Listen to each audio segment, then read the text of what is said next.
Bismillahirrahmanirrahim. Assalamualaikum warahmatullahi wabarakatuh. Alhamdulillahi rabbil alamin. Wassalatu wassalamu ala nabiyyina Muhammadin wa ala alihi wa sahabatihi wa tabi'ina lahum bi ihsanin ila yaumiddin. Asyhadu an la ilaha illallah wahdahu la syarika lah wa asyhadu anna Muhammadan abduhu wa rasuluhu la nabiyya ba'dahu wa ba'd. Para jemaah yang dimuliakan oleh Allah Azza wa Jalla, pada malam hari ini ya Allah masih memberikan kita kesehatan dan kesempatan untuk hadir dalam majelis taklim yang penuh berkah ini insyaallah. Walillahil hamd. Segala puji bagi Allah yang telah memberikan kita hidayah petunjuk sampai kepada keislaman ini. Dan mudah-mudahan Allah Subhanahu wa taala mempermudah kita dalam meraih amalan, dalam meraih pahala yang banyak, dan tentunya tujuan utama kita adalah keridhaan Allah Subhanahu wa taala sehingga dapat memasukkan kita ke dalam surganya nanti. Para jemaah, pada malam ini kita akan memulai kajian kita pada kitab Al-Mulakhas Al-Fiqh, yaitu ringkasan fikih yang ditulis oleh Syekh Shalih Al-Fauzan, yang insyaallah kita akan bahas satu persatu dari bab-babnya. Dan ini adalah butuh ketekunan, butuh kesabaran. Salah satu seseorang talibul ilm yang berhasil dalam menuntut ilmu karena dia sabar.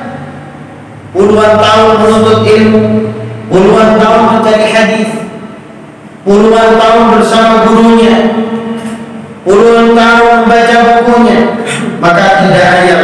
Maka para ulama, para jamaah yang dimuliakan oleh Allah, salah satunya adalah Syekh Ali Hasan yang bercerita kepada kami bahwasanya beliau membaca buku di setiap harinya 18 jam. Ustaz Abdul Hakim Amir Abjad yang kita ketahui dari cerita dari murid-muridnya, dia membaca buku setiap hari 8 jam. Syekh Abdul Razak Ibn Abdul Muhsin Al-Abbad cerita dari murid-muridnya, dia hanya tidur di dalam setiap harinya 4 jam. Maka bagaimana dimuliakan oleh Allah? Kalau antum masih leye-leye, kalau antum masih malas pengajian, kalau antum masih mikir kajian apa kerja ya, kajian apa kesini ya, mau kemana nanti sekarang ya, kajian malas ya, maka tidak akan mendapatkan ilmu. Maka ilmu butuh ketabahan, kesabaran ya. Mempunyai waktu yang luang, bukan memberikan waktu yang sempit pada kajian, tapi memberikan waktu yang luang. Antum alhamdulillah sekarang antum bisa duduk dengarkan kajian. Bagaimana saudara-saudara kita yang ada di luar negeri? Ke masjid pun sulit, seperti saudara-saudara kita yang ada di Iran.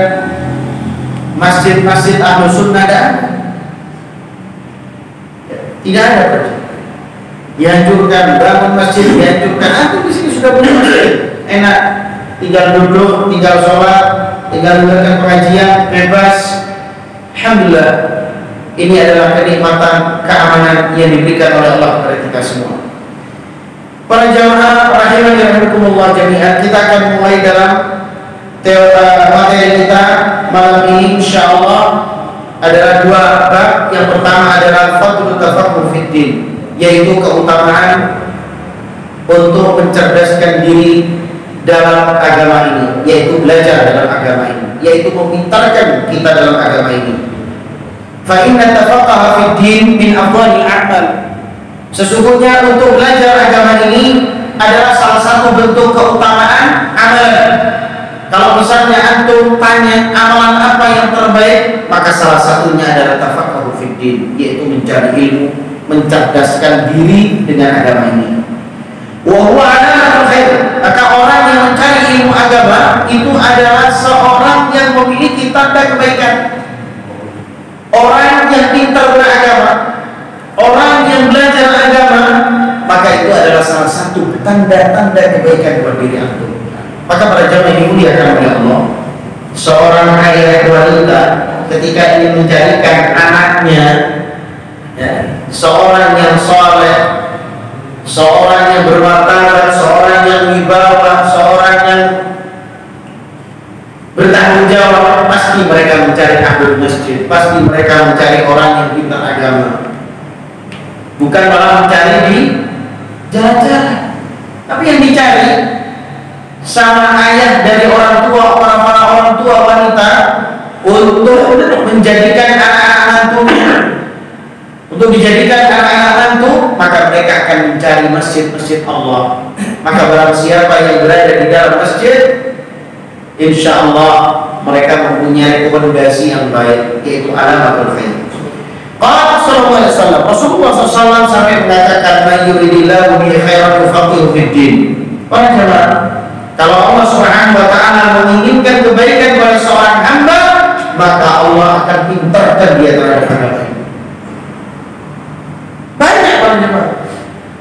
Dalam hadis yang lain, Allah Subhanahu wa taala juga mengatakan, dalam hadis yang lain Rasulullah SAW mengatakan, kalau Allah Subhanahu wa taala menginginkan suatu kebaikan pada seorang hamba, yusib minhu, maka Allah Subhanahu wa taala akan memberikan musibah padanya.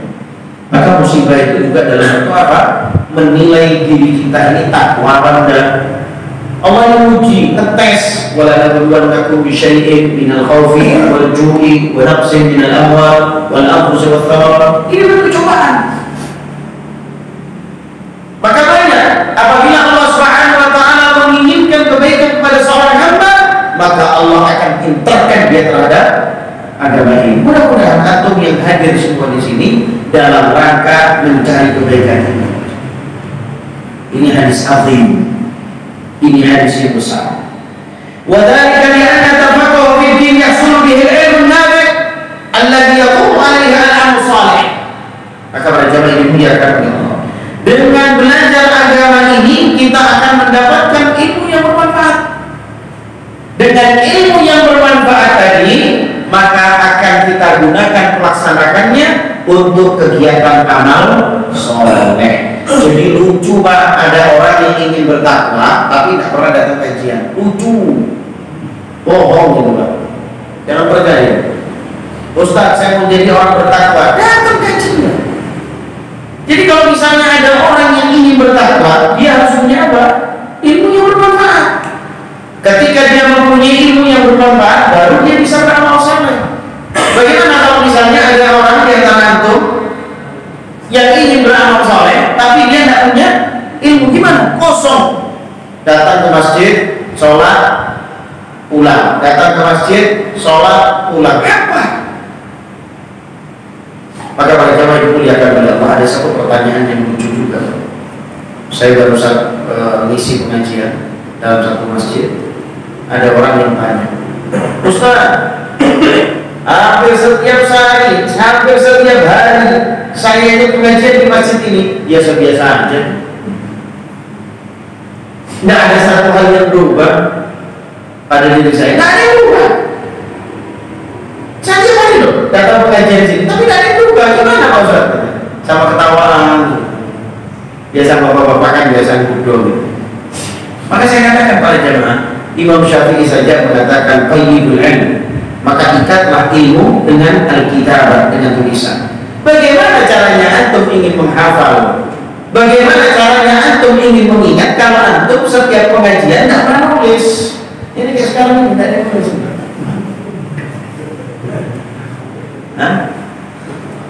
Maka jadikan ini kajian yang manfaat. Kalian jangan ikatlah ilmu itu dengan apa? Dengan tulisan. Dalam hadis yang lain juga disampaikan oleh Rasulullah SAW, sesungguhnya hafalan itu kalau hilang sama seperti unta yang lepas, cepat Pak. Maka para jamaah itu diakan oleh Allah, banyak orang yang datang ke pengajian. Jadi gini ya, kita woro-woro ayo datang pengajian, sampai datang pengajian biasa-biasa aja.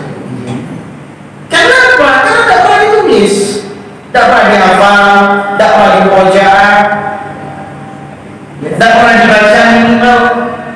Maka apa hasil antum datang ke sini kalau tanpa ada tulisan? Maka para jamaah itu diakan oleh Allah Subhanahu wa taala. Contoh Al Imam Nawawi, setiap datang kajian dia tulis. Setelah selesai dari kajian jadi buku. Ada yang bisa tidak dari Imam Nawawi? Jadi datang kajian, ya ustadznya, syekhnya nerangkan gitu. Selesai dari kajian-kajian jadi buku. Ini Imam Nawawi, ini levelnya level Imam Nawawi. Maka kalau misalnya antum dapat buku ya tidak apa-apa. Sekarang HP Android ada, bisa ngetik di catatan, bisa. Sekarang semua serba gampang. Qala Allah Ta'ala, Allah Subhanahu wa ta'ala berfirman, "Huwa alladhi arsala rasulahu bil huda wa dinil haq." Allah Subhanahu wa ta'ala mengutus rasulnya dengan petunjuk dan agama yang benar. Dan surat Al-Fatih pada ayat 28. Apa tafsirnya fal huda? Allah mengutus rasulnya, Allah mengutus utusannya dengan petunjuk dan agama yang benar. Dengan petunjuk, dengan agama dan agama yang benar, ada dua. Jadi Allah Subhanahu wa ta'ala mengutus nabinya, mengutus rasulnya dengan dua hal. Apa yang diutusnya? Dengan petunjuk dan agama yang benar. Maka para jamaah ahli tafsir mengatakan fal huda wa al-ilmun nafi'. Petunjuk itu yang dimaksudkan adalah Rasul Nabi dikirim ke dunia ini oleh Allah Subhanahu wa ta'ala dengan ilmu yang bermanfaat. Kemudian wadinul haq. Terus agama yang benar apa maksudnya? Agama yang benar itu maksudnya adalah al-amalu as-salih. Agama yang benar itu adalah amal saleh. Jadi Rasulullah SAW, nabi-nabinya dikirim oleh Allah Subhanahu wa ta'ala di dunia ini dengan apa? Dengan ilmu yang bermanfaat dan amal saleh. Selanjutnya para jamaah yang dimuliakan oleh Allah Subhanahu wa ta'ala.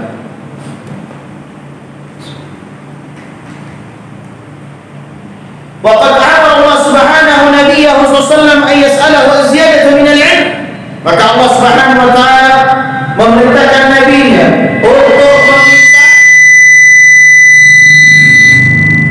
untuk meminta tambahan ilmu. Banyak di antara kita kan sering meminta pada Allah. Banyak. Minta ya Allah rumah, ya Allah mobil, ya Allah sepeda motor, ya Allah panenan. Banyak. Tapi Allah Subhanahu wa ta'ala memerintahkan nabinya untuk supaya ditambahkan ilmunya. Dan selayaknya kita sebagai umatnya Nabi Muhammad SAW selalu minta tambahan ilmu. Sudah pernah apa belum? Belum. Mulai sekarang ayo supaya Allah menambah ilmu kita. Qala ta'ala, Allah Subhanahu wa ta'ala berfirman dalam surah Taha pada ayat 114, wa qur rabbi zidni ilma, dan katakanlah wahai Tuhanku tambahkanlah ilmu. Tambahkanlah ilmu. Allahumma faqihni fid-din wa 'allimni at-ta'wil. Itu doanya Rasulullah SAW yang didoakan kepada Ibnu Abbas radhiyallahu anhu, sehingga Ibnu Abbas menjadi ahli tafsir. Berkat doanya siapa? Rasulullah SAW. Allahumma faqihni fid-din wa 'allimni at-ta'wil. Qala al-Hafidz Ibnu Hajar al-Hafidz Ibnu Hajar mengatakan wa qaulu 'azza wa jalla, dalam perkataan Allah Subhanahu wa ta'ala wa rabbi zidni 'ilma wa dalala fi fadl al-'ilm, ini adalah dalil yang jelas bahwasanya Allah melebihkan, mengutamakan ilmu daripada yang lain. Jadi Allah memerintahkan nabinya untuk minta ilmu. Ini adalah satu bukti bahwasanya keutamaan ilmu dibandingkan yang lain. Orang yang berilmu lebih utama. Orang punya ilmu pasti jadi bos. Orang punya ilmu pasti jadi direktur. Orang punya ilmu pasti jadi orang atasan. Orang yang tidak punya ilmu, maka dia tidak akan bisa ngatur orang yang lain. Para jamaah yang dimuliakan oleh Allah Subhanahu wa ta'ala, di anna Allah lam ya'mur nabiyyahu sallallahu alaihi wasallam bi talab al-isbiyat min syai'in illa min al-'ilm. Katanya Ibnu Hajar, sesungguhnya Allah Subhanahu wa ta'ala belum pernah memerintah nabinya untuk meminta sesuatu kecuali minta ilmu. Wa qad samma an-nabiy sallallahu alaihi wasallam al-majalis allati yuta'allamu fiha al-ilmu an-nafi' bi riyadil jannah. Maka di sini Nabi Muhammad SAW memberikan nama majelis-majelis ilmu dengan riyadul jannah, yaitu taman surga. Jadi kajian ini kasih nama oleh Nabi. Wa akhbara anna al-ulama hum warathatul anbiya. Dan di sini Rasulullah SAW memberikan kabar bahwasanya ulama itu adalah pewaris. Jangan kita mencela ulama. Wa la syakka anna al-insan qabla an yuqima ala adai amalin ma la budda an ya'rifa at-tariqa allati yuaddi biha dhalika al-amal ala wajhi as-sahih hatta yakuna hadha al-amal sahihan muaddiyan li natijatihi allati turja min wara'ihi. فكيف يقدم الإنسان على عبادة ربه التي تتوقف عليها نجاته من النار ودخوله الجنة كيف يقدم على ذلك بدون العلم.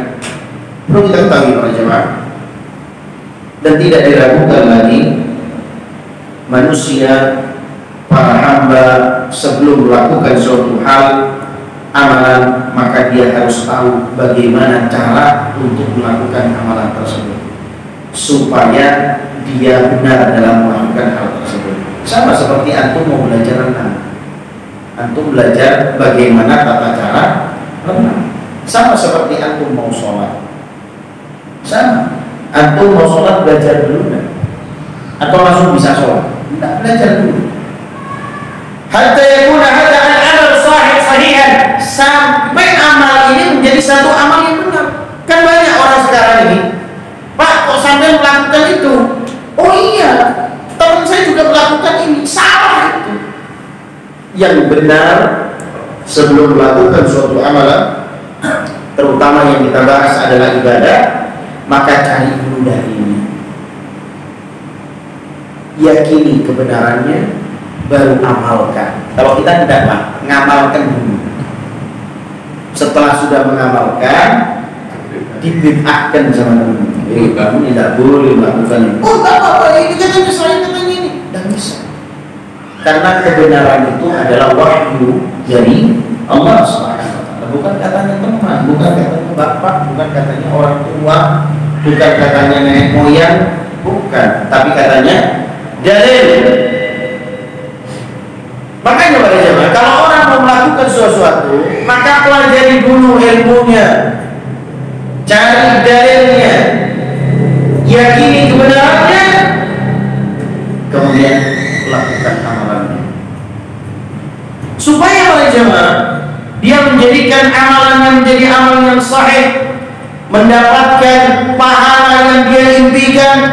Maka bagaimana mungkin seorang manusia yang beribadah kepada Rabb-Nya, yang mana dia kepingin berhasil keluar dari neraka dan masuk ke dalam surga, tapi tanpa adanya ilmu? Bagaimana? Kepingin jauh dari neraka, kepingin masuk surga, tapi tidak punya ilmu. Kalau ditanyai, bagaimana Pak? Ya sudah seadanya. Ya nanti dapatnya seadanya. Wa mathamma iftiraqun nabi nisbati lil ilm wal amal thalatha firaq. Maka golongan yang menggabungkan antara amalan ini ada 3 kelompok. Al-fariqul awwal, kelompok yang pertama, alladzina jama'u baina al-ilm an-nafi' wal 'amal as-salih, yang mana mereka menggabungkan antara ilmu yang bermanfaat dan amalan saleh digabungkan. Setelah dia punya ilmu, dia amalkan. Siapa mereka? Wa haula'i qad hadahumullahu siratal mun'am 'alaihim minan nabiyyin was-siddiqin wasyuhada'i was-salihin wa hasuna ulaika rafiqa. Maka orang yang menggabungkan antara amalan dengan ilmu yang bermanfaat tadi, mereka adalah orang-orang yang diberikan hidayah oleh Allah Subhanahu wa taala dan yang diberikan kenikmatan dari siapa? Para nabi, orang-orang yang benar. orang-orang syuhada dan orang-orangnya yang saleh. Maka sungguh baik para umat yang mengikuti mereka. Jadi yang diberikan jalan yang lurus, yang diberikan hidayah oleh Allah para nabi, orang-orang yang melakukan kebenaran, para syuhada, dan kemudian para orang-orang yang saleh. Al-fariqu tsani, adapun yang kedua, alladzina ta'allamu al-ilma an-nafi' wa lam ya'malu bihi. Ada orang yang punya ilmu bermanfaat tapi dia tidak mengamalkan. Wa ha'ula'i humul maghdubi 'alaihim minal yahudi wa man nahaa nahwahum. Mereka adalah orang-orang Yahudi yang diberikan sifat oleh Allah Subhanahu wa taala. Orang-orang Yahudi itu punya ilmu tapi dia tidak mengamalkan ilmu. Salah satu contoh, ya Uyay, siapa Uyay? Uyay bin Akhtab, seorang Yahudi, ayahnya Sofia ini istri Rasulullah SAW. Ketika Nabi Muhammad SAW datang, dilihat lewat apa nih? Lewat lubang yang ada di kemah. Ya Uyay, kamu percaya kalau itu Muhammad adalah Rasulullah? Wallahi, aku percaya kalau itu Muhammad, tapi aku akan memerangi dia sampai tetesan darahnya. Orang Yahudi tahu itu siapa Nabi Muhammad. Orang Yahudi itu yakin, tapi dia tidak mau beriman kepada Nabi Muhammad SAW. Fariqu tsani, adapun kelompok yang ketiga, alladzina ya'maluna bil ilm. Orang yang beramal tapi tidak pakai ilmu. Siapa mereka? Wa haula'i ahlul dhalal minan nasara wa man nahwa. Mereka adalah orang-orang Nasrani. Mereka adalah orang-orang Nasrani. Jadi dua sifat ini diberikan oleh Allah Subhanahu wa taala. Maghdubi 'alaihim, Allah murka kepada mereka. Maksudnya adalah orang-orang Yahudi. Waladhdallin, dan bukan jalannya orang-orang yang sesat. Maksudnya adalah orang-orang Nasrani. Jadi orang Yahudi ini punya ilmu tapi dia tidak mau mengamalkan ilmu. Orang Nasrani tidak punya ilmu tapi dia mengamalkan. Banyak di antara wanita-wanita, istri-istri mereka dalam keadaan haid, ya mereka cuma karena mereka tidak punya ilmu. Mereka tidak punya ilmu. Kemudian para jamaah wa yashmul hadhihi al-firq thalathu ta'ala fi surat al-Fatihah allati naqra'u wa fi kulli rak'atin min shalawatina. Maka tiga sifat ini semua ada di dalam surat Al-Fatihah yang selalu kita baca. Ihdinas siratal mustaqim. Ya Allah, tunjukilah jalan yang lurus kepada kami. Siratal ladzina an'amta 'alaihim, jalan yang telah diberikan olehmu kenikmatan-kenikmatan kepada mereka. Ghairil maghdubi 'alaihim, bukan jalannya orang yang dimurkai. Waladhdallin, dan bukan jalannya orang yang sesat. Jadi orang sesat itu ya definisinya adalah orang yang tidak punya ilmu tapi beramal. Orang yang dimurkai adalah orang yang punya ilmu tapi tidak beramal. Ada tidak di antara kita ini? Banyak. Ternyata sifat ini bukan hanya disifatkan kepada orang Yahudi dan Nasrani saja. Orang Islam juga sama. Orang Islam yang dia punya ilmu tapi dia diam. Orang Islam yang tidak punya ilmu tapi dia beramal, dia akan mendapatkan dua sifat. Qala al-Imam Syekh Muhammad bin Abdul Wahhab rahimahullah. Syekh Muhammad bin Abdul Wahhab mengatakan, wa amma qawluhu ta'ala, adapun perkataan Allah Subhanahu wa taala ghairil maghdubi 'alaihim waladdallin, fal maghdubu 'alaihim ulama alladzina lam ya'malu bi'ilmihim. Katanya Syekh Muhammad bin Abdul Wahhab, ghairil maghdubi 'alaihim waladdallin, mereka adalah ulama-ulama lam ya'malu bi'ilmihim, yang mereka punya ilmu tapi mereka tidak mengamalkan ilmunya. Wa dhalun al-'amiluna bila ilm, dan orang-orang yang sesat itu adalah orang-orang yang beramal tapi tanpa adanya ilmu. Tersesat. Antum tiba-tiba kapal. Jadi apa? Teknisi apa? Kapal laut. ijazahnya SD. Diterima Pak. Karena antum tidak punya sisi dari legalitas. Untuk apa? Untuk bekerja di teknisi mesin kapal. Fal-awwal sifatul Yahud, wal-thani sifatul Nasara. Yang pertama adalah sifat Yahudi, yang kedua adalah sifat Nasara. Wa katsirun minan nas idza ra'a fi tafsir anna al-yahuda maghdubun 'alaihim wa anna an-nasara dhalun, dhanna al-jahil anna dhalika makhsusun bihim. Banyak di antara kita yang menyangka ini khusus Yahudi sama Nasrani. Banyak. Wa huwa yara anna rabbahu ghalibun 'alaihi an yad'a bi hadhihi ad-du'a wa yata'awwad min tariqi ahli hadhihi sifat. Dia lupa kalau dia minta doa ini supaya bukan dari termasuk golongan itu. Berarti apa? Kalau antum doa minta supaya dijadikan jalan yang lurus, minta supaya antum tidak dimurkai, minta supaya antum tidak sesat, berarti ada di antara kita yang dimurkai dan sesat. Makanya kita minta terus sama Allah supaya kita tidak disesatkan. Fa ya subhanallah, maha suci Allah. Kaifa yu'allimuhu Allah iyyahu wa yakhtaru lahu wa yafridu alayhi ayatu rabbahu bihi da'iman ma'annahu la hadar alayhi minhu wa la yatasawwar anna fa'alahu hadha huwa dharsu billah. Maka para jamaah yang dimuliakan oleh Allah, ini adalah bentuk kemuliaan Allah Subhanahu wa taala. Belum kita melakukan satu amalan yang jelek, belum kita melakukan satu amalan yang dimurkai, belum kita melakukan suatu amalan yang sesat, kita sudah diperintahkan untuk berdoa. Ihdinas siratal mustaqim siratal ladzina an'amta 'alaihim ghairil maghdubi 'alaihim waladdallin. Doa. Kemudian para jamaah, wa huwa yubayyin lana al-hikmah fi fardhi qira'ati hadhihi surah al-'azimah. Maka beliau juga menjelaskan tentang hikmah kenapa Allah Subhanahu wa taala mewajibkan kita selalu membaca surat Al-Fatihah. Surat Al-Fatihah fi kulli rak'atin min salatina fardhiha wa nafliha. Kenapa? Di salat wajib, di salat sunnah tetap baca Al-Fatihah. Banyak Pak. Misalnya, kamu sudah iya, sholat iya. Coba sebutkan ayat. Iyyaka na'budu wa iyyaka nasta'in. Kok masih mainan dukun? Masih sholat Pak. Lah iya kenapa main dukun masih? Coba baca lagi. Iyyaka na'budu wa iyyaka nasta'in. Kok masih mainan dukun?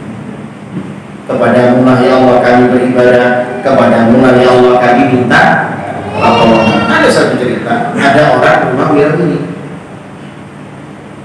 Saya persilakan, nyari siapa? Mau ngomong sama saya, mau. Saya mau tanya ke rumahnya Fulan itu gimana? Saya ngerti dia nyari rumah di Fulan di mana. Ayo duduk dulu. Ada duduk. Kenapa kamu nyari Fulan? Pak Ustaz, saya ini kehilangan uang sudah 2 kali. Loh kenapa datang ke Fulan? Logikanya kalau uang itu hilang, datang ke polisi, bukan datang ke dukun. Kenapa sampai datang ke dukun? Tidak takut sama dosanya. Ya, cuma datang 40 malam, tidak diterima sholatnya. Lupa sama iya karena kedua, iya karena selain dibaca setiap saat. Kadang-kadang orang ini kepingin apa? Instan. Akhirnya sama kayak mie. Pengen cepet Pak. Barang hilang gimana caranya? Ayo gimana caranya? Maka para jamaah, dukun ini juga memainkan hasad. Ada orang yang berangkat ke dukun ngomong uang saya hilang 150.000. Gimana cara untuk menemukannya? Gampang. Kamu ambil merica itu kamu buang di depan pintu kamarmu. Iya, jangan buang itu. Si merica itu di pintu kamarnya dia. Yang jalan ibunya, yang jalan bapaknya. Katanya si dukun itu yang menjalani, yang jalan di atasnya merica berarti dia nyuri. Sak rumah jalan di situ. Berarti sak rumah mencuri uangnya itu. Hasad. Hati-hati.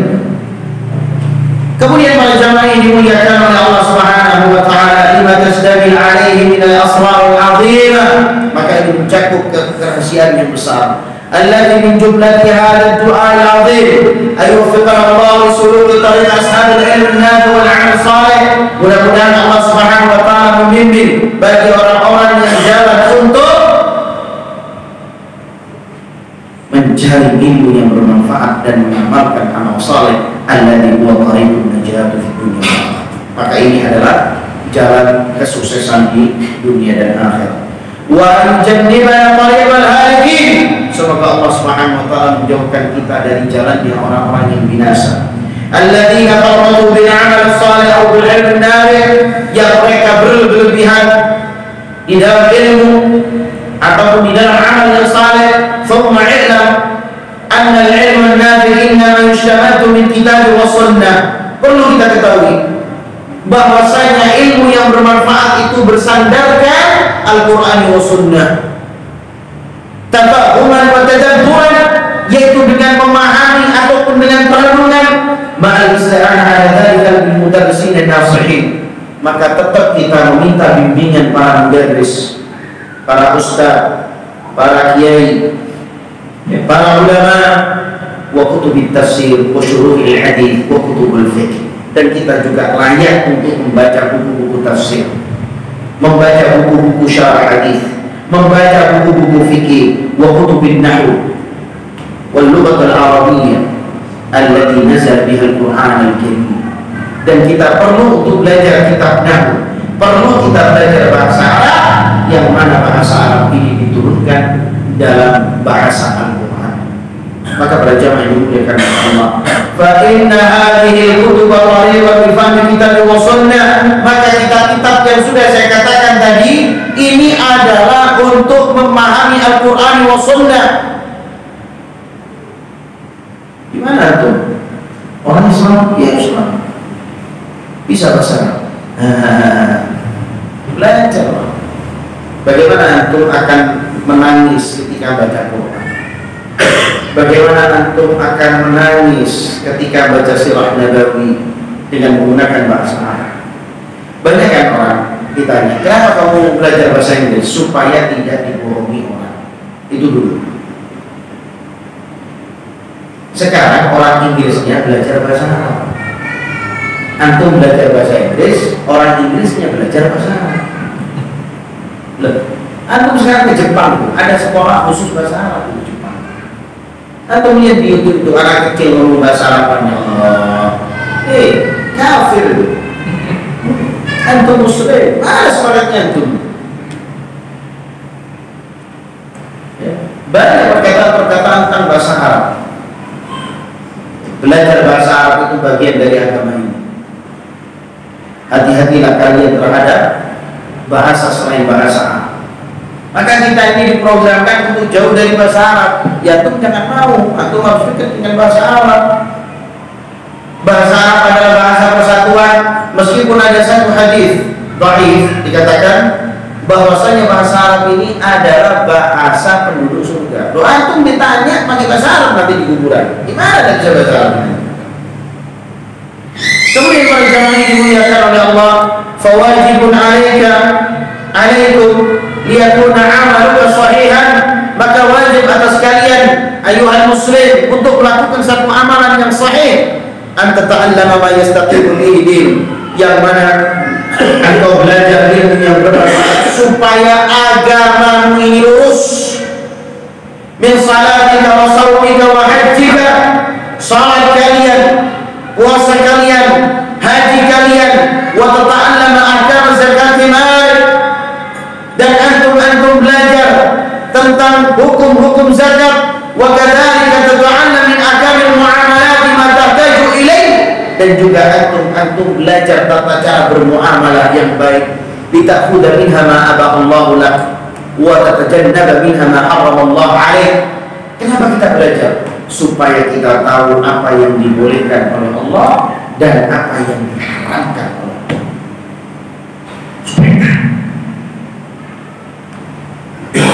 liyakuna kasbuka halalan wa ta'amuka halalan litakuna majalan da'wah.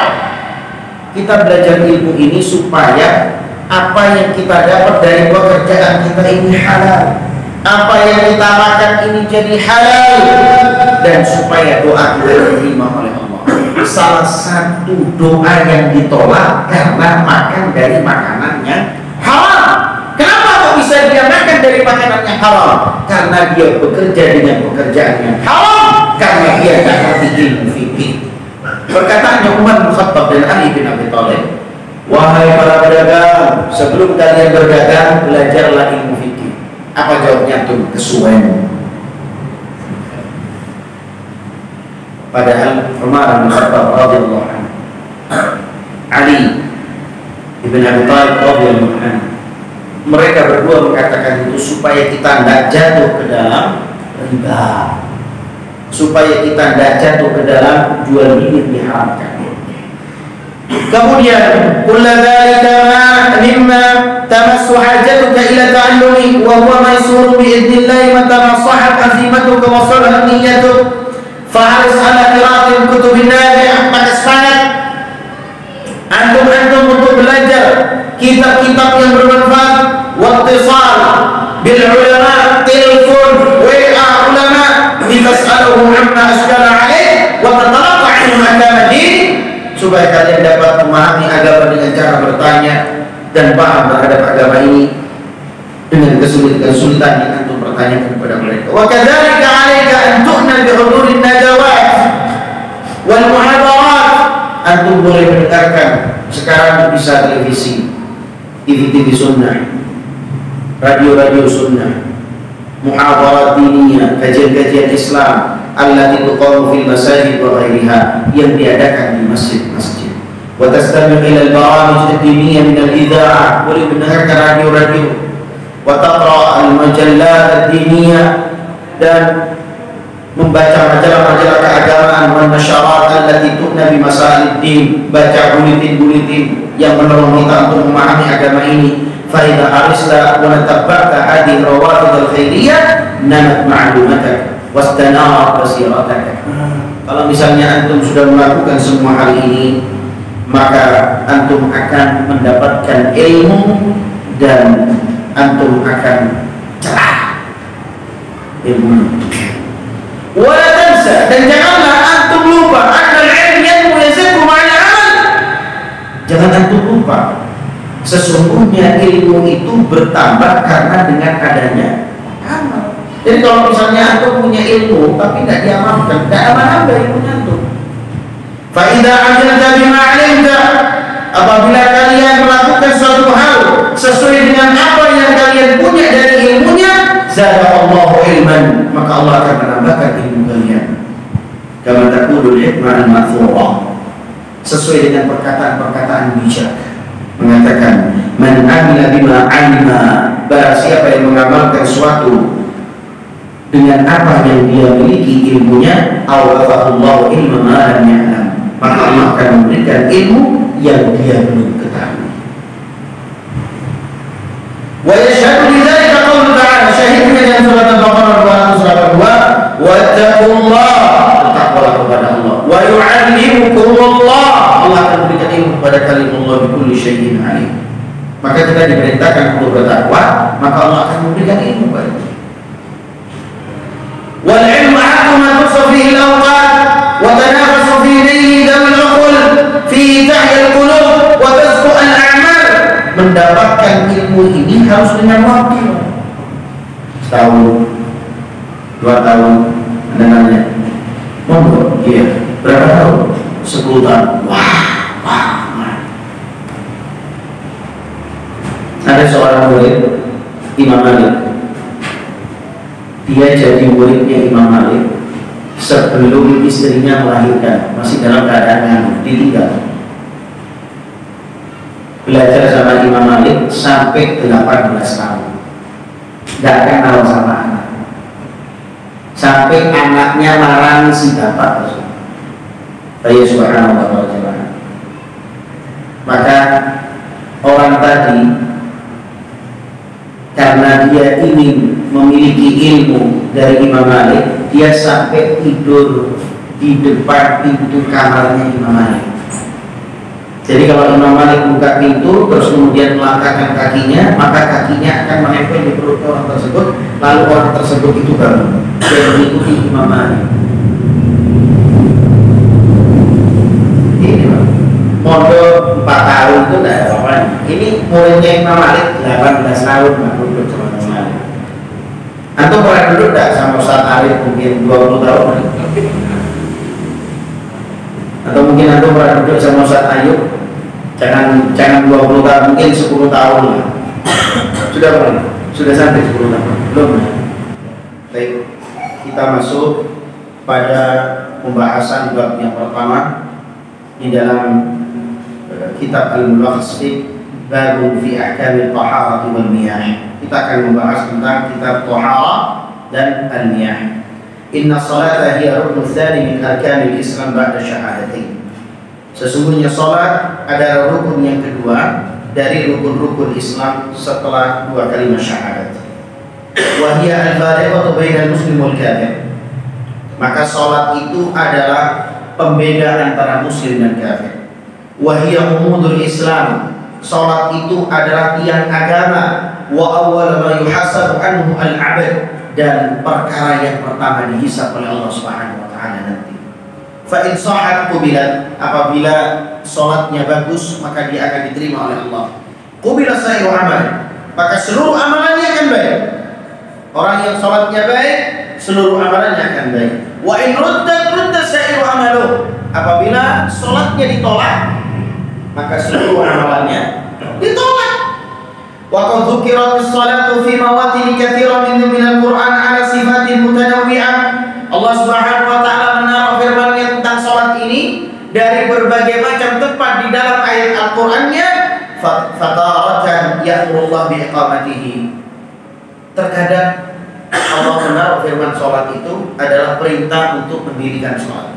Wa taratan yubayyinu maziyataha, dan terkadang di dalam firman itu Allah Subhanahu wa taala salat itu dengan apa? Dengan keutamaannya. Wa taratan yubayyin thawabaha, dan terkadang Allah menaruh firman salat itu menaruh tentang apa? Pahalanya. Wa taratan yadnuha ma'as-sabr, terkadang salat itu disandingkan dengan kesabaran. Wa ya'muru bis-i'anah, dan diperintahkan untuk ketabahan bihima, terhadap salat dan kesabaran, ala syada'id, dan terhadap berbagai macam musibah yang terjadi.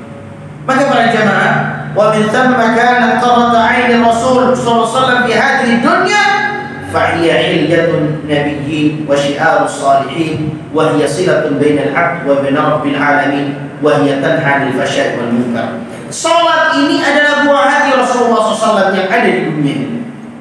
Salat itu adalah hiasan para nabi. Salat itu adalah simbol orang-orang saleh, dan salat itu adalah hubungan antara hamba dan Rabb-Nya, dan salat itu mencegah dari kekejian dan kemungkaran. Walamma kanat hadhihi as-salatu la tasihu illa bi taharatil musalli min al-hadath wan najas hasab qadrati ala dhalik. Dan tetapi para jamaah perlu kita ketahui, sesungguhnya sholat itu tidak akan sah kecuali toharohnya yang sah. Jadi kalau misalnya antum sholatnya mau sah, toharohnya harus apa? Sah. Dari apa? Hadas. Dari apa? Najis. Tempat pakaian orangnya. Wa kana badatu tatahhur hiya, adapun hal-hal yang bisa digunakan untuk taharah adalah al-ma atau ma yaqumu maqamahu min at-tayammum inda adamil ma. Yang pertama adalah air. Kalau tidak ada air, Allah menjadikan tayammum sebagai pengganti wudu atau air tersebut. Shara al-fuqaha rahimahumullah yabda'una bi kitab at-taharah. Para ulama-ulama fikih kalau membahas ilmu fikih, pasti pertama yang dibahas adalah taharah.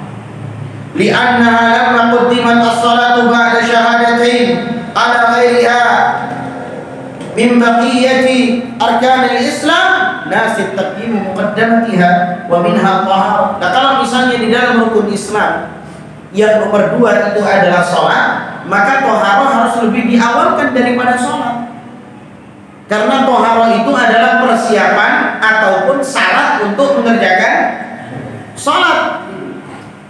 Fahiyya miftahus sholat, fahiyya miftahus sholat. Toharoh itu adalah kuncinya sholat. Kama fil hadis, miftahus sholat tohur. Kuncinya sholat itu adalah kesucian.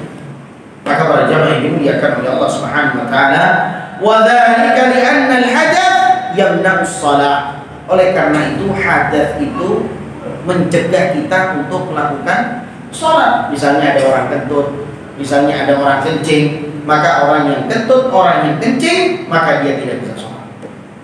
Setelah dia berwudu baru dia bisa sholat.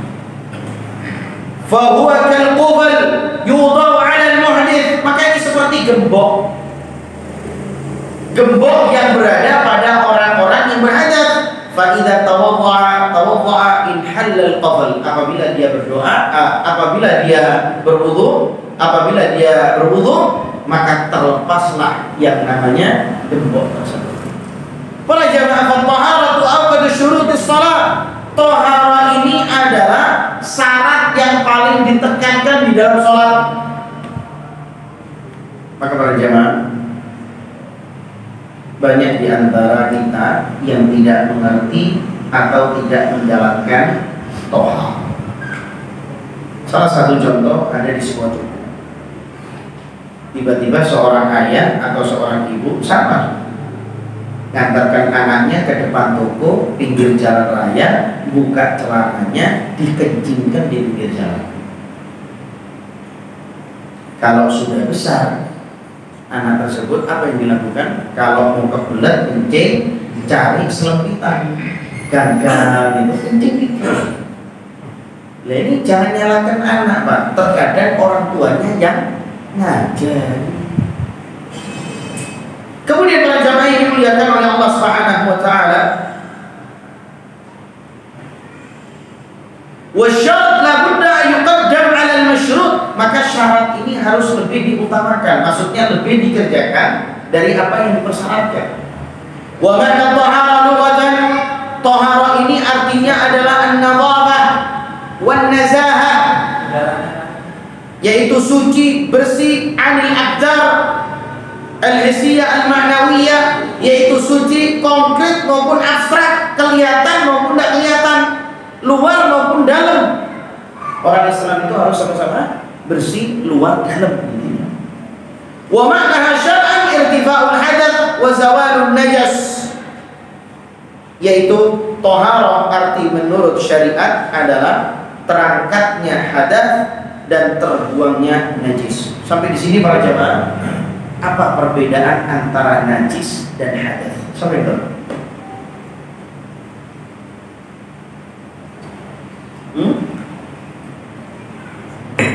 Apa perbedaan? Najis, hadas. Ini kalau di majelisnya Syekh Muhammad bin Shalih Al-Utsaimin, Pak. Kalau muridnya tidak bisa jawab, kenapa antum datang ke kajian ini? Kan ini sudah dibahas kemarin. Ya, Syekh Muhammad bin Shalih Al-Utsaimin begitu. Insyaallah. Ada yang tahu artinya najis? Perbedaan antara najis dan hadas? Ya. Insyaallah kalau hadas najis tapi bisa disucikan. Tapi kalau najis tidak bisa disucikan. Betul sih. Ya ampun. Baik.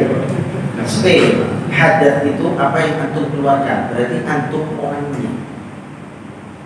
Pak, antum berhadas berarti antum kentut. Antum berhadas berarti antum kencing. Tapi kalau antum najis berarti antum terkena najis. Jadi hadas itu dari dalam, najis itu dari luar. Paham ya? Bedanya cuma luar dalam aja. Gampang ya? Baik para jemaah. Irtifa'ul hadath yahsulu bi istimalil ma'i ma'an niyyah. Mengangkat hadas bisa kita lakukan dilakukan dengan mencucikan dengan air beserta niat. Jadi para jamaah ini dimuliakan oleh Allah SWT. Kalau antum mau bersihkan hadas sama air cukup sudah. Jangan merasa tidak yakin lagi. Kemudian dengan niat fi jami'il badan in kana hadatsan akbar atau fi a'dha'il arba' in kana hadatsan asghar. Di dalam badan bisa disucikan meskipun dengan hadas yang besar. Dengan cara apa? Mandi. Atau dengan 4 anggota bisa dibersihkan dengan hadas yang kecil. Atau istimal ma yarubu 'anil ma'i inda adamihi aw al-ajzi 'an istimal wa huwa turab. Ketika tidak ada air, ketika antum tidak mampu untuk kena air, misalnya karena sakit, karena luka, tidak boleh kena air, maka Allah Subhanahu wa taala menggantikannya dengan apa? Debu. Dengan tata cara tayammum. Ala sifatin makhsusah. Sesuai dengan sifat yang dikhususkan. Jangan antum tayamum pakai debu. Iya, guling-guling. Jadi kan tayamum enggak. Ibadah itu caranya apa? Khusus. Wa sayati insyaallah bayan li sifat at-tatahhur min al-hadatsain. Maka kita nanti akan membahas tentang bagaimana cara mensucikan hadas kecil dan besar. Wa gharadun al-an, dan penjelasan sekarang bayan sifatil ma alladhi yasulu bihi at-tatahhur wal ma alladhi la yasulu bihi dzalik. Pembahasan kita ini sekarang tentang air yang bisa kita pakai untuk bersuci dan tidak kita bisa pakai untuk bersuci. Jadi air itu ada yang bisa dipakai untuk bersuci dan ada yang tidak bisa. Kemudian para jamaah, Allah Ta'ala, Allah Subhanahu wa taala menyampaikan dalam surat Al-Furqan pada ayat 48, wa anzalna minas samaa'i ma'an tahura, dan Allah dan kami telah menurunkan dari langit air yang suci. Apa maksudnya ini? Hujan. Berarti antum tulis, hujan adalah air yang bisa dipakai bersuci. Ada orang bilang, boleh tidak air hujan diminum? Ya kalau antum mau, kalau mau minum air hujan, enggak, itu ahli-ahli herbalis. Wallahu a'lam. Saya pernah buka tulisan dari Ibnu Hajar Al-Asqalani tentang bahas tentang air hujan itu. Ya mereka mengatakan ini adalah air yang barokah dan bisa dipakai untuk obat. Wallahu a'lam. Ya harus ditelusuri apakah Rasulullah pernah menggunakan air hujan sebagai obat. Harus ditelusuri lagi. Wa qala Allah Ta'ala dalam surat Al-Anfal ayat 11, wa yunazzilu 'alaikum minas samaa'i ma'an yutahhirukum bihi, dan kami turunkan kepada kalian air dari langit untuk mensucikan kalian. Wa tahur itu artinya air yang suci, itu artinya huwa tahir fi dzatihi al-mutahhiru li ghairihi. Maksudnya adalah air yang bisa kita pakai untuk bersuci itu adalah air yang suci mensucikan. Jadi air itu suci bisa mensucikan. Berarti ada air yang suci tapi tidak bisa mensucikan. Contohnya apa? Air suci tapi tidak bisa mensucikan. Kopi, teh, kelapa. Kan tidak mungkin untuk wudu sama kopinya. Ada tidak yang pernah di sini wudu sama kopi? Atau mungkin wudu sama ini? Apa? Betul, jus. Nggak bisa. Wa huwa al-baqi ala khilqati ay sifati allati khuliqa 'alaiha. Maksudnya air suci mensucikan itu sesuai dengan sifat dia diciptakan. Warnanya apa? Hah? Ya kalau putih ini Pak. Bening ya. Baik. Sawa'an kana nazilan minas sama' kal matar. Air suci itu juga bisa dikatakan yang turun dari langit seperti apa? Hujan. Wa dhawbil thuluj wal barad, lelehan-lelehan es, salju itu bisa. Au jariyan fil ard kamal anhar, atau yang jalan di bumi seperti apa? Sungai. Air yang jalan di bumi ini apa? Sungai. Wal uyun, mata air. Wal abar, sumur. Wal bihar, laut. Atau kana muqattaran, atau tetesan-tetesan air. Jadi ini para jamaah yang bisa antum gunakan untuk mandi dan berwudu atau dengan bersuci. Istilahnya bersuci itu konceng. Atau apa bisa membersihkan kemaluan dengan menggunakan air apa? Bahasa orang sini. Konceng paham ya? Hah? Tidak paham. Konceng itu berarti Banyuwangi kota. Tidak tahu Banyuwangi hujan. Fahada huwa yasihhu at-tatahhur bihi min al-hadath wan najasah. Maka air-air ini yang bisa menjadikan suci dari hadas maupun najis. Apa? Air hujan, lelehan atau tetesan salju, atau tetesan es, sungai, mata air, sumur, laut, dan tetesan-tetesan air. Biasanya air kan ada yang netes di batu-batu, buah-buah, itu bisa. Kemudian fa'in taghayyara bi najasatin, apabila dia berubah karena adanya najis, lam yajuz at-tatahhur bihi min ghairi khilaf. Maka tidak boleh dipakai untuk tatahhur atau dipakai untuk bersuci, dan ini tidak ada perselisihan pendapat di antara ulama. Jadi kalau misalnya air itu kena najis, maka tidak bisa digunakan kembali. Wa in taghayyara bi syai'in tahir lam yaghlib 'alayh fa as-sahih min qawla al-ulama sahhat at-tatahhur bihi aidan. Apabila air itu terkena benda suci, ya, yang lam yaghlib 'alayh, dan benda tadi tidak mempengaruhi sifatnya air, maka dari dua perkataan yang sahih dari para ulama, maka boleh digunakan untuk bersuci. Satu contoh, antum pakai bejana. Bejana tadi dipakai untuk tepung, masih ada sisa-sisa tepung. Antum ambil air, di situ ada air, di situ juga ada tepung sedikit. Apakah boleh dipakai wudhu? Boleh, dengan syarat tepungnya tidak mewarnai air tersebut. Masih dikatakan air. Kalau sudah dikatakan air tepung, berarti tidak bisa dipakai untuk bersuci. Baik. Kemudian para jamaah ini dimuliakan oleh Allah. Kalau Syekhul Islam Ibnu Taimiyah rahimahullah, Syekhul Islam Ibnu Taimiyah rahimahullah mengatakan, "Amma mas'alatu taghayyur al-ma' al-yasir aw al-kathir bil-tahirat." Ada permasalahan perubahan air yang sedikit atau banyak dengan benda-benda yang suci, kal-ishnan, seperti odol, was-sabun, misalnya sabun, was-sidr, daun apa sidr itu?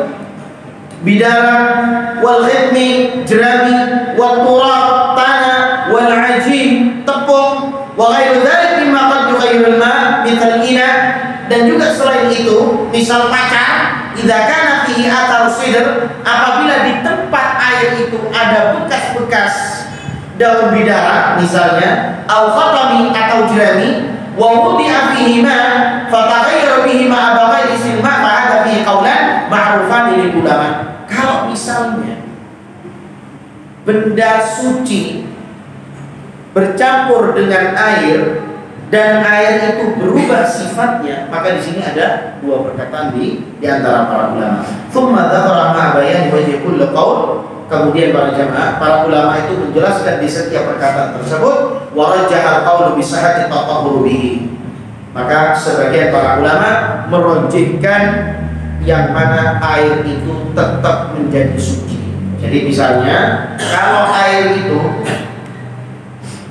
tercampur dengan barang-barang yang suci, misalnya seperti apa tadi? Daun pacar, apalagi sabun, yasir atau kathir, sedikit atau banyak, wallahu a'lam bishawab. Sebagian para ulama merojihkan bahwa air itu masih dianggap suci. Mungkin antum pernah melihat kan, ada bak mandi di dalam kamar mandi, air, tapi warnanya putih kayak susu. Ya kan? Sering seperti itu. Apakah itu boleh digunakan? Boleh. Untuk mandi dan untuk bersuci. Kenapa? Karena yang ada di dalam itu biasanya apa? Mungkin tanah. Kayak misalnya antum di Madura. Ya, antum bisa di Madura, air itu kan biasa ada kapurnya masih kan? Ngendah. Boleh tidak itu dipakai bersuci? Boleh. Karena kapur itu adalah benda suci. Ya, tidak menajiskan. Kemudian para jamaah ini dimuliakan oleh Allah, huwa as-shawab, ini yang benar. Lianna Allah Subhanahu wa ta'ala qala, karena Allah Subhanahu wa ta'ala mengatakan, wa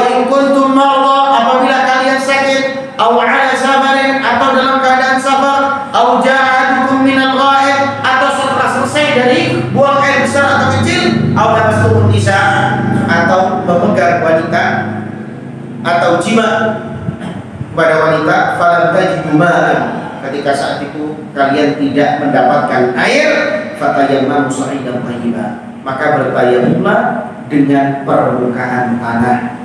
Jadi kalau antum mau tayamum dengan permukaan tanah, jangan tanahnya digali dulu, Pak. Loh, kenapa digali? Oh ya, tanah yang di dalam itu lebih suci daripada di atas. Nah, ternyata tanah yang di atas itu dipakai untuk tayamum sa'idan thayyiban. Famsahu bi wujuhikum wa aydikum min, maka usaplah wajah-wajah kalian dan tangan-tangan kalian. Dalam surat Al-Maidah ayat 6. Wa qalu fa lam tajidu ma'an, dalam perkataan Allah Subhanahu wa taala, apabila kalian tidak menemukan air, nakir fi siyaqin nafi, maka di sini ada peniadaan, fa ya'umu kullama huwa ma la farqa fi dzalika baina wa na. Kemudian para jamaah, fa idza adimal ma au ajza an istimalihi ma'a wujudihi, apabila orang tidak menemukan air atau dia tidak mampu untuk kena air, misalnya kena air kemikir, greges misalnya, fa inna Allah Ta'ala qad ja'ala badalahu at-turab, Allah Subhanahu wa taala menggantikan itu dengan tanah, ala sifat istimalihi, sesuai dengan apa yang dilakukan. Bayanahan Nabi sallallahu alaihi wasallam fi sunnati wa sayati tawdih dzalika insyaallah fi babihi. Maka insyaallah kita akan belajar tentang tayamum juga. Wa hadza min lutfillah bi ibadihi, maka ini semua dari rahmat Allah, kelembutan Allah kepada kita. Wa rafal haraj anhum, menghilangkan kesulitan kita. Allah Ta'ala dalam surat An-Nisa pada ayat 43, wa in kuntum marda aw ala safarin aw ja'adukum min al-gha'id aw lamastum an-nisaa falam tajidu ma'an fatayammamu sa'idan thayyiban famsahu bi wujuhikum wa aydikum innallaha kana 'afuwan ghafura.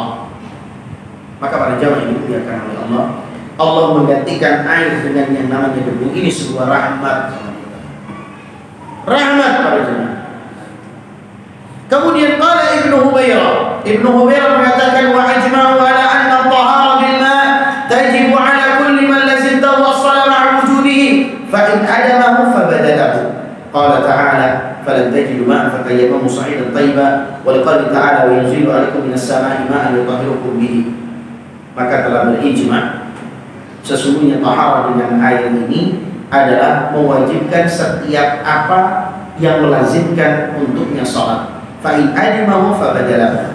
Maka kalau misalnya seseorang melakukan sholat itu wajib dengan berwudu, maka ketika wudu itu tidak ada, maka dia dilazimkan untuk bertayamum.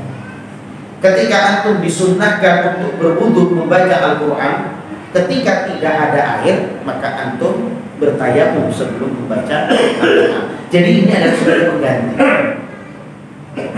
Kemudian para jamaah, wa hadza mimma yadullu ala 'azamati hadzal Islam.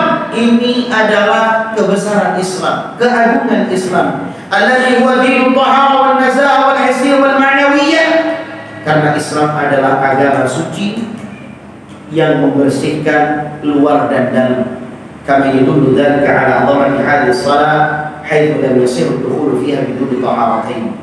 Sesuai dengan apa yang sudah kita katakan, dengan keagungan sholat ini, maka tidak sah seseorang sholat kecuali dengan taharah. At-taharatul ma'nawi, taharatain. Taharah itu ada dua. Taharatul ma'nawiyah minasyirik. Taharah ma'nawiyah itu adalah suci dari syirik, bersih dari syirik. Wa dzalika bitauhid wa ikhlas al-ibadatillah, yaitu dengan mengesahkan Allah dengan ikhlas. Wa taharatul hissiyah min al-hadath wan najasah. Ada taharah hissiyah, yaitu adalah bersih dan suci dari hadat dan najis. Wa dzalika yakunu bil ma' aw ma yakunu maqaman, bisa dengan menggunakan air atau bisa menggunakan dengan pengganti air. Wa alam anna al-ma' idza kana baqiyan ala khilqatihi lam tukhalidhu madatun ukhra fa huwa tahurun bil ijma'. Ketahuilah para jamaah, ketika air yang belum tersentuh dengan apapun mempunyai sifat aslinya, maka sesuai dengan ijma' air itu adalah suci. Wa in taghayyara ahadun awsafihi thalatha, apabila salah satu dari sifat air itu berubah, ri'uhu aw ta'muhu aw launuhu, misalnya sifatnya air itu berubah baunya, rasanya dan warnanya bin najasa dengan najis, fahuwa najisun bil ijma' la yajuzu ista'maluhu. Maka para jamaah ini dimuliakan oleh Allah, maka tidak boleh seseorang menggunakan air yang sudah berubah salah satu sifatnya karena benda najis. Wa in taghayyara ahadun awsafihi bi mukhalati madatin tahirah. Kalau misalnya air itu tercampur dengan barang-barang yang suci, dengan benda-benda yang suci, misalnya kalau awraqil asjar, misalnya daun-daun, awis sabun, misalnya dengan sabun, awil isnan, misalnya dengan odol, wasidr, misalnya dengan daun bidara, awil dzalik minal mawadil tahirah, atau dengan benda-benda suci yang lainnya, walam yadul dzalikan mukhalatu alaih, dan tidak berubah sifat air itu sedikit pun, fal ba'dul ulama fi dzalika tafasil wa khilaf. Maka sebagian para ulama di sini ada perincian dan khilafnya. Was-shahih annahu tahur. Yang betul, yang sahih, ini adalah suci. Maka para jemaah, apabila ada air yang bercampur dengan benda-benda yang tidak najis atau benda-benda yang suci dan tidak berubah sifat air tersebut, maka yang sahih adalah air ini adalah suci, yajuzu tatahhuru bihi minal hadath, dan boleh seseorang untuk menggunakan tatahhur dari hadath wa tatahhur bihi minan najas, dan membersihkan diri dari najis. Fa'ala hadza, dan untuk ini yasihu lana an naqul, maka kita katakan innal ma'a yasmu ila qismain, air itu bagi dua. Al-qismul awwal tahurun yasihu tatahhur bihi. Air yang pertama adalah air yang suci mensucikan. Sawa'un kana baqiyan ala khilqatihi, entah itu air yang asli sifatnya, atau khalitatun madatun tahirah lam tadrib alaihi wa lam taslubhu ismahu. Dan apabila air itu tercampur dengan barang yang suci dan barang itu sampai tidak sampai untuk merubah sifat air tersebut, dan air tersebut tidak berubah namanya, maka itu masih boleh dipakai. Tapi kalau sudah air itu berubah namanya, apa misalnya kopi, teh, apa lagi, spray, degan, itu sudah tidak boleh dipakai untuk bersuci. Al-qismu tsani, pembagian yang kedua, najis la yajuzu istimaluhu, air najis maka tidak boleh untuk digunakan. Fala yarfa hadath, tidak bisa menghilangkan hadath, wala yuzilu najas, tidak bisa menghilangkan najis, wa huwa ma taghayyara ahadun awsafihi bin najasa, karena itu sudah berubah dari salah satu sifat-sifat air karena najis. Wallahu ta'ala a'lam, wallahu a'lam bissawab. Mudah-mudahan Allah Subhanahu wa ta'ala memberikan pemahaman kepada kita dan memudahkan kita mengamalkan ilmu tersebut. Mungkin ada yang mau ditanyakan para jemaah terkait air atau mungkin bab al-ilm. Sebelum kita tutup, insyaallah di pertemuan yang akan datang kita akan membahas tentang bejana-bejana. Kemudian kita akan membahas tentang apa saja yang diharamkan buat orang yang berhadas.